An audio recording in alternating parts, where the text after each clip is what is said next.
Yousuf. Today I'm making Pakistani Chana Chaat. Pakistani Chana Chaat is very quick and simple recipe to make. And also this is my favorite appetizer from my homeland country. Let's begin. Take a boiled chickpea in the bowl. You can add onions and add tomatoes and add boiled potato. These are very healthy things to eat. Now you add little bit salt, half tablespoon of salt and half tablespoon of red chili. Don't put more. And full tablespoon of chaat masala. This is the most important thing. If you don't like spicy food, please don't add more spicy powder in the chaat. Now you will add turmeric sauce. It's a very spicy sauce and so tasty. Then you will add coriander. Then you have to mix it well.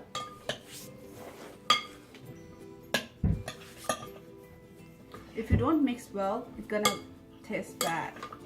Like you cannot taste anything. Chana Chaat is ready. Now you should go to Pakistani website to look other recipes and try and let me know how is it.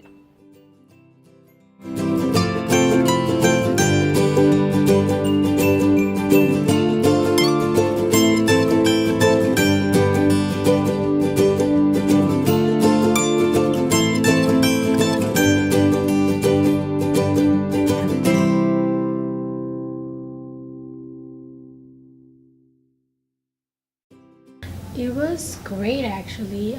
My mom also makes it, but it's different because I've never tried how Pakistani people make it. It wasn't spicy and the masalas and the ingredients were a bit different, but it was a little bit similar to how my mom makes it. It was great. I loved the Chana Chaat. It was so delicious, and I really like food from that region. It's one of my favorites. It's always the takeout I go to on Friday nights if my wife will let me.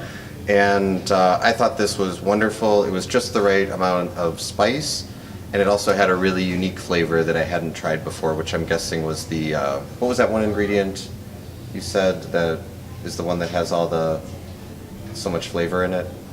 Chaat masala? Yeah, that was the one. I don't know that I'd had that ingredient before. So it tasted different, but it was very good. My wife loved it, and even my 2-year-old son, Maddox, really enjoyed it. I couldn't believe he was eating something that was a little bit spicy like that, but he enjoyed it very much. And yeah, thank you for making it for me.